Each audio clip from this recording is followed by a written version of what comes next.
Arc-en-ciel.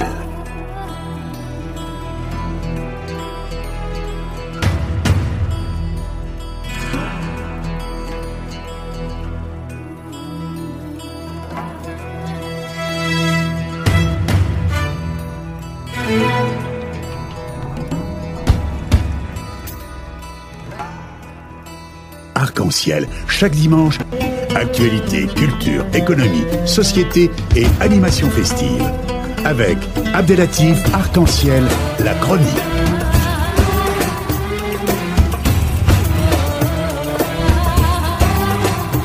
Heureux d'être en ligne avec le vice-président du Conseil français du culte musulman et le président de RMF, M. Anwar Kbibesh. Bonjour, Eid Moubarak Saïd avant tout et bienvenue dans l'émission Arc-en-ciel. Bonjour à vous-même d'abord et à tous vos auditeurs et vos auditrices et également tous mes voeux pour Eid Maoulid Nabawi Sharif. Marhaban, M. Anwar Kbibesh. Il faut bien préciser à notre auditoire que M. Anwar Kbibesh est vice-président de CFCM, mais aussi président du RMF, Rassemblement des musulmans de France. Comme vous le savez, M. Anwar Kbibesh, nous vivons une période très difficile, une période où le sang-froid est de rigueur, et notamment chez la communauté musulmane ici en France, et notamment aussi auprès de leurs représentants en partie, parce que tout le monde le dit que il n'y a pas de représentant global de cette communauté. Il y a une institution qui est connue auprès de l'État français, le CFCM. Récemment, le président de la République a pris la décision de faire appel au CFCM dans une période trouble, dans une période qui a failli passer ou à une guerre civile suite aux appels à la haine faits par un certain nombre de personnes à travers les médias et à travers les médias sociaux. Mais le président de la République a choisi d'appeler le CFCM. Selon vous, le pourquoi de cet appel justement dans cette période pour le CFCM? Oui, comme vous le rappelez, le climat aujourd'hui ambiant en France est très délétère. Il y a effectivement une campagne de dénigrement des musulmans de France et de leurs pratiques religieuses qui s'accentue de semaine en semaine. Et ceci s'est traduit notamment par une tentative d'humiliation d'une maman, d'une mère de famille qui a accompagné des enfants au Conseil régional de Bourgogne pour faire découvrir aux écoliers, aux élèves des institutions de la République. Elle s'est fait,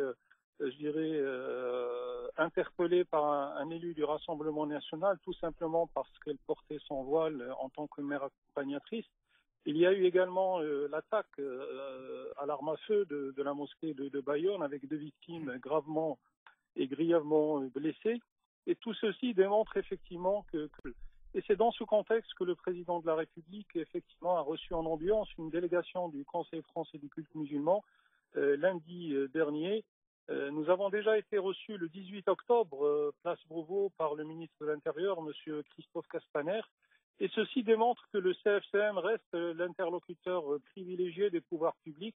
Et dans ce climat très tendu et si j'ose dire explosif, il était important qu'il y ait ces rencontres et ces audiences à la fois avec le ministre de l'Intérieur et également par la suite avec le président de la République. D'ailleurs, cette rencontre avec le président de la République lundi dernier a confirmé l'inquiétude que porte le président de la République par rapport au climat actuel. Il y a une grande inquiétude par rapport à la tournure des différentes polémiques à répétition.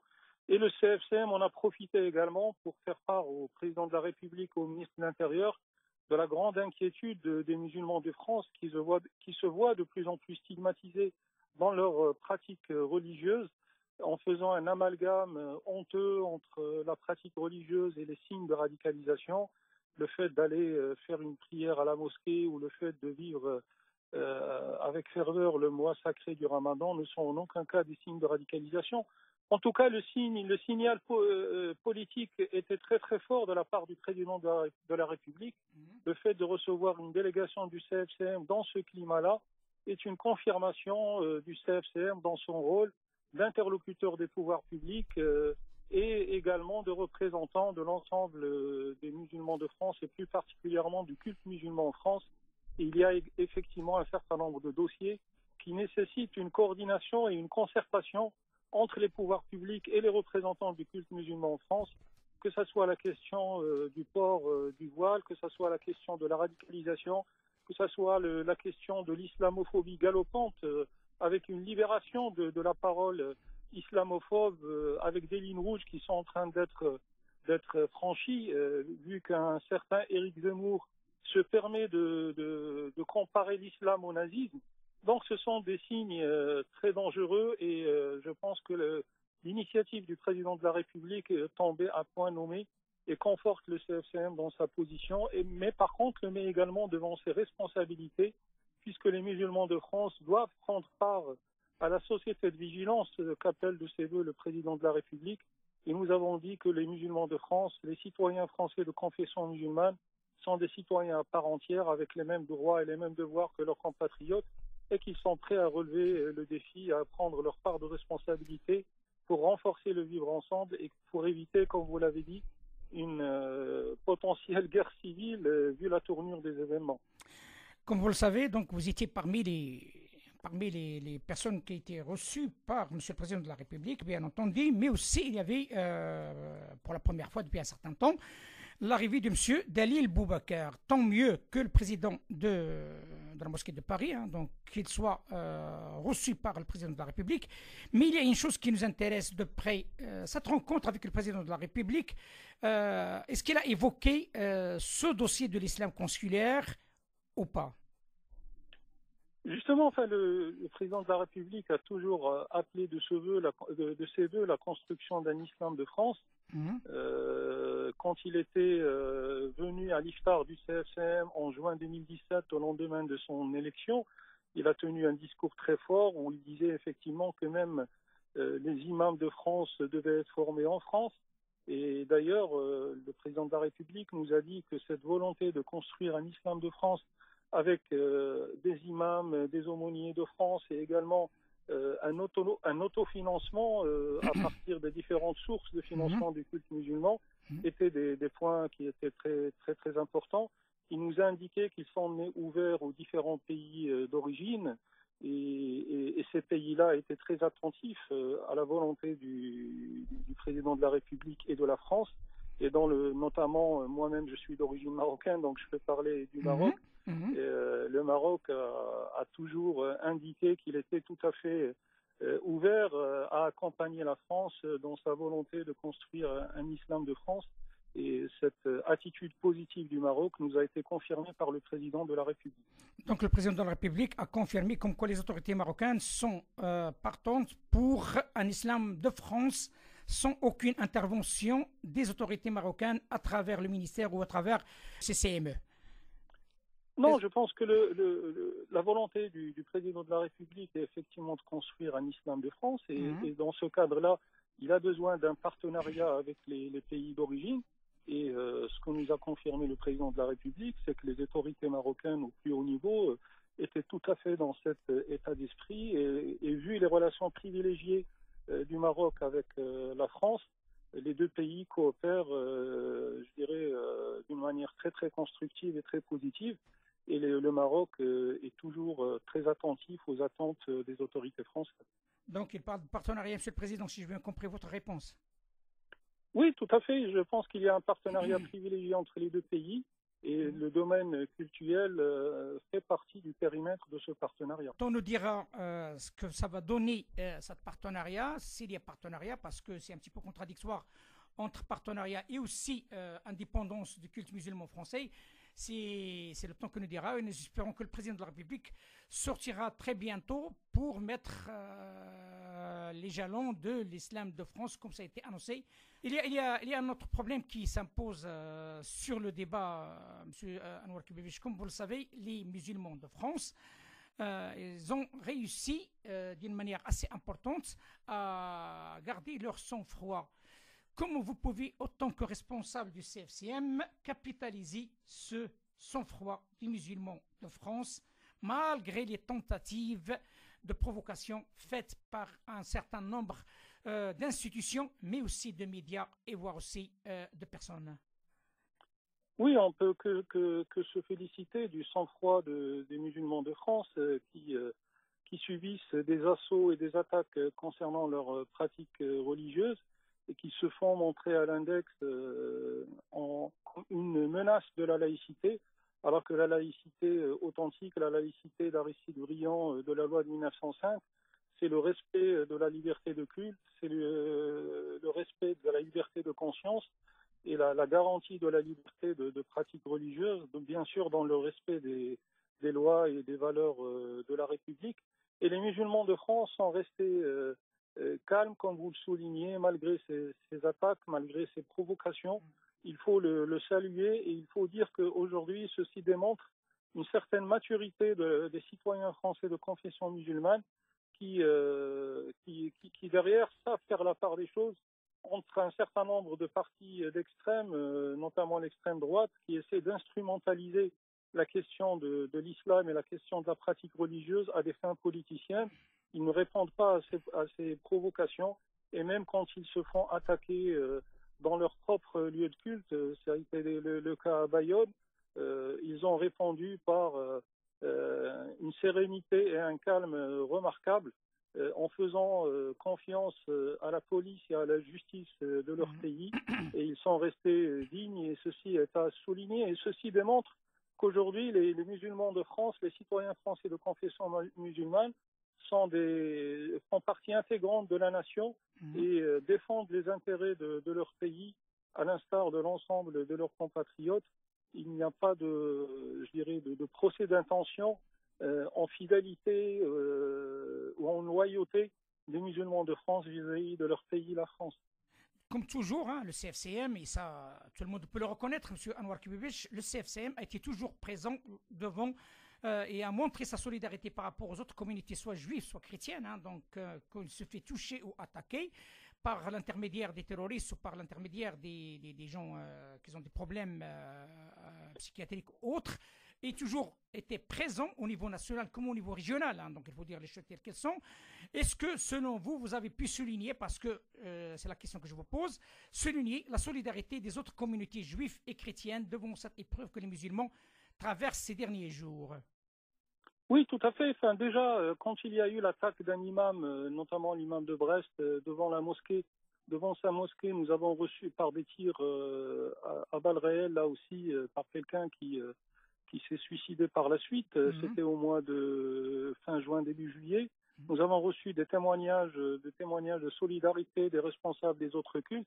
Quand il y a eu une voiture bélier qui a attaqué la grande mosquée de Colmar, nous avons eu les mêmes témoignages de solidarité.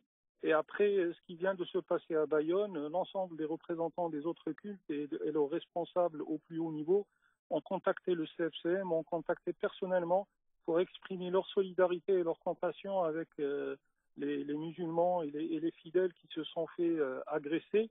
Donc ceci démontre là aussi que le vivre ensemble est en marche, si j'ose dire, et que les relations entre les musulmans et les juifs, les musulmans et les chrétiens, les musulmans et les bouddhistes en France sont authentiques et il y a une réelle fraternité. Et je tiens à souligner le grand travail et l'apport de ce qu'on appelle la conférence des responsables de culte en France, où il y a 2 représentants par culte dans cette conférence informelle et qui se réunissent une fois tous les 3 mois. Et ces rencontres régulières ont permis de construire une confiance et une fraternité entre les représentants de différents cultes.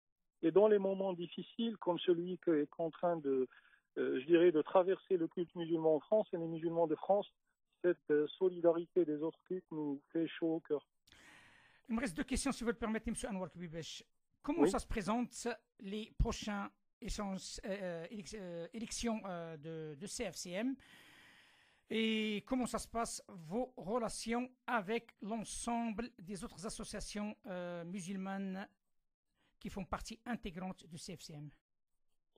Aujourd'hui, les élections se présentent dans de bons auspices ou sous de bons auspices, puisque nous enregistrons plus de 1000 mosquées ou salles de prière qui se sont déjà inscrites 1000 pour participer. Oui, plus de 1000 qui se sont inscrites pour la participation aux prochaines élections qui vont avoir lieu tout le mois de novembre, le 10 et le 17 novembre au niveau régional et le 24 novembre au niveau national. Et ceci représente une hausse par rapport aux chiffres des dernières élections qui avaient lieu en juin 2013. Donc c'est un signe de vigueur, un signe de dynamisme du CFCM. D'ailleurs, l'ensemble des fédérations musulmanes participent à ces élections. Inclus l'UMF? Y compris, je pense que l'ensemble, y compris l'UOIF, qui maintenant s'appelle l'UMF, l'Union des mosquées de France, là où l'IS. Oui, l'UMF participe aux élections, MF également, ex-UOIF participe aux élections, donc l'ensemble des fédérations sont parties prenantes. Bien sûr, la mobilisation peut être inégale d'une région à une autre, mais l'essentiel, c'est que sur le principe, tout le monde prend part à cette élection, et ceci permet d'envisager une sortie du CFCM de ces élections encore plus renforcée dans sa représentativité et dans sa légitimité à parler au nom du culte musulman en France. Justement, parce qu'il y a d'autres associations, M. Anouar Kibibich, comme vous l'avez bien évoqué, d'autres associations qui ne font pas partie du CFCM, hein, donc il faudrait les choisir quelles sont, notamment la MIF, qui revient à la charge par l'intermédiaire de M. Hakim El-Karoui. Hein, donc vous avez, je crois, vu et vous avez suivi les différentes interventions. Il y a toujours ce climat qui n'est pas apaisé. Qu'est-ce que vous pouvez dire à M. Hakim El-Karoui à travers cette émission? J'en suis sûr et certain, soit lui, soit ses collaborateurs sont à l'écoute. Quel message vous pouvez lui transmettre à travers cette émission à M. Hakim El-Karoui et aux acteurs de la MIF? Je peux que reprendre une proposition concrète que nous avons faite au ministre de l'Intérieur quand il nous a reçus le 18 octobre dernier. C'est que le CFCM est clairement dans une démarche inclusive. Donc il a vocation à rassembler l'ensemble des composantes de l'islam de France. Et concernant, je dirais, la dimension théologique, il y a le conseil religieux du CFCM qui s'est réuni pas plus tard que mardi dernier et qui est sorti avec un communiqué très fort, notamment sur la question du voile, sur la question de la radicalisation, sur la question des attaques islamophobes dont font l'objet les musulmans de France. Donc ce conseil religieux est amené à intégrer l'ensemble des compétences sur le plan culturel qui peuvent contribuer au débat au niveau national sur le plan théologique. Sur le plan du financement du culte, nous avons également lancé une association cultuelle en 1905 que nous avons baptisée dernièrement Fonds pour les œuvres de l'islam, la foi. Et donc la foi est dans une démarche là aussi inclusive, elle ouvre la porte à tous ceux et toutes celles qui veulent contribuer au financement du culte musulman en France, y compris la MIF, pour pouvoir, je dirais, coopérer à la mise en place de moyens de financement du culte musulman qui soient dignes de ce nom et qui permettent de répondre aux attentes des musulmans de France. Donc c'est une main tendue à la MIF, si je me comprends. C'est la démarche inclusive que veut mettre en œuvre le CFCM et qu'il commencera à concrétiser au lendemain des élections qui se dérouleront au mois de novembre, que ce soit sur le plan théologique ou sur le plan du financement du culte musulman en France. Démarche inclusive qui n'exclut personne. Monsieur Anouar Kibibich, comme vous le savez, depuis 2015, après les attentats, nous avons pris en charge sur nous-mêmes, donc avec un grand nombre d'intervenants et un grand nombre de thématiques qui étaient passées dans cette émission. Et à travers cette émission, nous souhaitons transmettre ce message de sympathie, de remerciement aussi à l'ensemble des intervenants qui sont assez nombreux et qu'on a dépassé les 200 personnes qui sont intervenues dans cette émission de haut niveau à l'échelle nationale comme à l'échelle internationale, afin que ce dossier de l'islam de France puisse avoir un éclairage transversal, comme on l'a dit, qu'on n'a pas cessé de le répéter, avec la participation des concernés, que vous avez participé à maintes reprises dans cette émission, nous tenons à vous le remercier, mais aussi des laïcs, des juifs, des chrétiens, des athées et d'autres. L'objectif à travers cette émission, qui est arrivé à un certain niveau quand même d'écoute et aussi de suivi, que représente pour vous en termes de matières premières pour enrichir le débat, M. Anouar Kibibich? Permettez-moi, pour répondre à cette question, de ne pas utiliser de langage diplomatique ou de langue de bois, mais le langage de la sincérité. Je pense que l'émission que vous animez a été une révolution pour le paysage audiovisuel en France. et je pèse mes mots puisqu'elle a donné la parole à tout le monde, elle a donné la parole à tous les acteurs, je dirais, très actifs et très influents sur le plan ou sur le paysage culturel en France. Je parle moi du paysage qui m'intéresse, qui est sur le plan culturel et ce qui concerne le culte musulman en France. Tous les acteurs ont eu la parole, ils ont pu s'exprimer d'une manière tout à fait ouverte, en dévoilant un certain nombre de vérités qui étaient cachées ou qui étaient connues que d'un très petit nombre. Donc ça a permis, cette émission a permis de démocratiser le débat, d'ouvrir des perspectives, de comprendre, je dirais, les origines de la situation actuelle dans plusieurs grandes mosquées ou sur le financement du culte ou sur l'organisation du culte. Et elle permet aussi d'être au courant des perspectives qui sont en train d'être mises en œuvre par telle ou telle initiative. Donc je pense que c'est un apport décisif qui est apporté par cette émission et je tiens à vous féliciter pour le travail que vous faites et l'ouverture d'esprit dont vous faites preuve pour pouvoir donner la parole à tous les acteurs et éclairer vos auditeurs sur les enjeux et sur les tenants et les aboutissants de toutes les questions qui ont été abordées à l'émission sur Radio Pluriel Arc-en-Ciel. Monsieur Anouar Kbibish, merci infiniment de ce témoignage qui nous vaut droit au cœur. Sachez-le comme quoi il s'agit d'une émission bénévole, une émission qui appartient à une radio qui est une radio associative, hein, donc sans moyen de qui que ce soit. Donc qu'on soit clair, que tout le monde le sait. Il n'y a aucune aide d'aucune organisation, sauf tout simplement chaque animateur, il participe bénévolement. Moi, je fais 36 km pour venir ici à titre personnel et tout le travail pendant et après cette émission. L'idée, c'est tout simplement que les musulmans et que la société française, parce que à partir de 2015, on a pu constater comme quoi il y avait une ignorance totale du culte musulman en France. Certainement, c'est suite aux attentats et les gens ils mélangent attentats et musulmans. Et fort heureusement, donc, je tiens à remercier l'ensemble, je pèse mes mots, de ces intervenants, femmes et hommes, jeunes et moins jeunes, impliqués ou non impliqués, parce qu'on était heureux d'avoir même ici au studio le grand rabbin de Rhône-Alpes. Donc, vous voyez à quel point ils auront une grande personnalité aussi ici au studio qui parlera aussi de la tolérance et aussi de vivre ensemble. Notre objectif à travers cet échange, c'est de permettre tout simplement au moins que des idées puissent circuler et le jour qu'il y a un contact, comme nous sommes en train de le faire maintenant, comme vous l'avez bien pu le prononcer d'une manière ouverte et en même temps inclusive, que vous avez dit, hein, donc vous tendez la main à M. Hakim Al-Karoui et à la MIF, et bien entendu aussi à M. Tariq Obrou, voilà, autant que théologiens concernés par rapport à ça. C'est des personnalités qui peuvent être des acteurs très importants dans ce dossier. Il y a des mosquées, des grandes mosquées qui sont là. Il y a M. Khalil Merroun par rapport à la mosquée d'Ivry. Il y a M. Kaptan sur la ville de Lyon. Il y a aussi la mosquée de Strasbourg et bien d'autres. Hein, donc on soit clair. Pourquoi pas qu'il y a un débat. Nous n'avons pas cessé de le répéter. Et il est temps d'organiser un colloque inter-musulman afin de sortir sans risque qu'avec une seule phrase commune qui permettra de faire avancer aussi l'implication de l'État et l'implication aussi de M. le Président de la République pour que l'islam de France puisse être apaisé, soit sur le plan financier, et je pèse mes mots, sur le plan financier, comme vous le savez personnellement, M.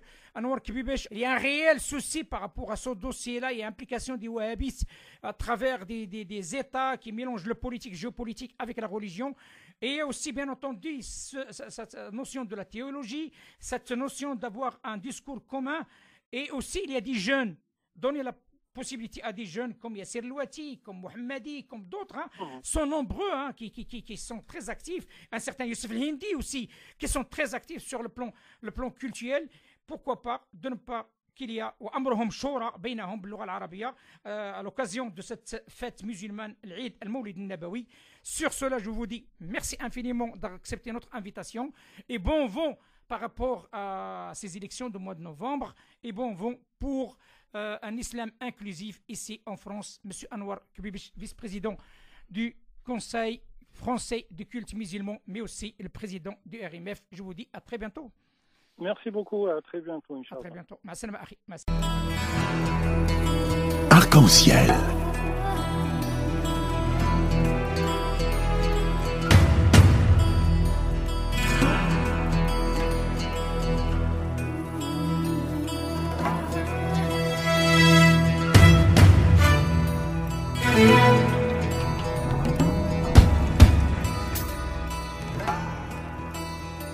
Arc-en-Ciel, chaque dimanche. Actualité, culture, économie, société et animation festive. Avec Abdelatif Arc-en-Ciel, la chronique.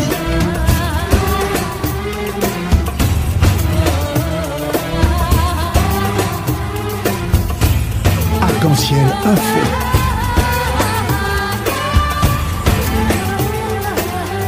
Arc-en-Ciel, animation festive.